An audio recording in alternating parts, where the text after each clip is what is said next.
Live from Dallas-Fort Worth, this is WFAA I played in News. 3 World Cups, and I can't imagine the feeling it would be to be an American player standing on home soil.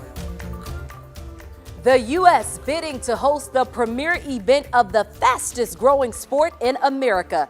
We're talking about rugby, y'all. And listen in, we are breaking the news right here on Midday with a big announcement involving the men's and women's Rugby World Cup tournaments and what it means to North Texas. I want to welcome Monica Paul, Executive Director of the Dallas Sports Commission, for the big announcement.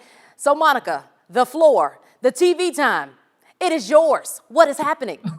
Well, thank you for having me. This is a fantastic day. Tomorrow, World Rugby will make an announcement on the host country for the Rugby Men's World Cup for 2031 and the Women's Rugby World Cup for 2033. So a fantastic opportunity for Dallas and North Texas to remain at the top of the sports world from an international standpoint. Rugby World Cup is the third largest sporting event in the world. So the fact that we're in the talks and in discussions for the FIFA World Cup with hopefully a decision here coming up in June, and this opportunity for 2031 and 2033, fantastic opportunity for growth and for our region. Yeah, what a big deal this is. Look, some are familiar with rugby. Some still think of it as a European version of football, but it's huge worldwide, right? Can you talk about that a little bit?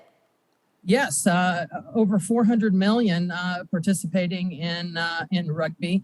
The Rugby World Cup in 2019 had about $5 billion in economic impact here in the United States. They would anticipate over 3 million tickets sold for this Rugby World Cup in 2031. And if we look at what happened in 1994 by hosting the FIFA World Cup and the growth of the sport of soccer, we would anticipate that to happen for rugby as well.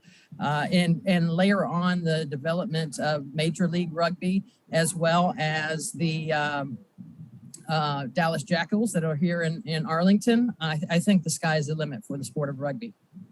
Tell us about the efforts to bring both World Cups to Dallas and what that could mean from an economic standpoint. Yeah, so we have great partners in terms of the facilities, AT&T Stadium, Toyota Stadium, Cotton Bowl Stadium, fantastic infrastructure. We're well known for hosting major events. So we feel like we have that positioned appropriately. We're anticipating over $200 to $300 million in economic impact per match for a Rugby World Cup. A lot of things still to figure out, number of matches, other ancillary events that go along with the Rugby World Cup, but they layer very nicely for our planning purposes for what we would have for FIFA World Cup in 2026 as well. Big time. And you mentioned that we're known for hosting, large events, but there are challenges that come with hosting any large events. Have you guys thought about those and considered some of those challenges? Well, absolutely. It takes an entire army to put a bid together for an event such as a Rugby World Cup. And so we rely on, obviously, stadiums, the infrastructure, airports, transportation services. So we've all been in communication and really feel like we put a great plan together. And, one of the challenges is, what will our region look like in 2031? What will we look like in 2033? So as DFW continues to expand and the growth that we're seeing here, ensuring that our infrastructure keeps up with that and that development keeps up. So it's a moving target a little bit, but I think everyone knows we have some great Texas hospitality and a can-do spirit here in DFW. So while there's a long road for this Rugby World Cup decision in terms of actual host cities, there are 24 other cities within the United States in consideration, and there'll be multiple cities that'll host Rugby World Cup matches. But, we have great partners and a great local organizing committee and bid committee that I think we can be very successful in another international event. Yeah, Monica, I love what you said. There's a long road, but that road has to start somewhere, and it's starting right now. Yes. What about, real quickly, the lasting benefits of all of this?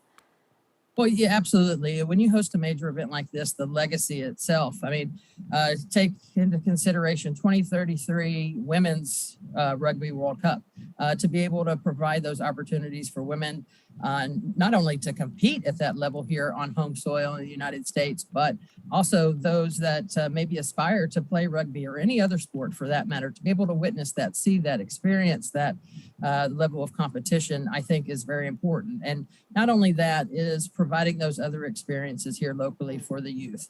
as you see the growth of rugby, additional fields come along with that, additional resources, equipment, opportunities for those that may not have that to participate in the sport of rugby, and just to get out and be active. So I think those are a lot of the lasting legacies that we want to see here for our residents in our community. And I will say you can't be what you can't see. Monica Paul, Executive Director of the Dallas Sports Commission, thank you for joining us on Midday.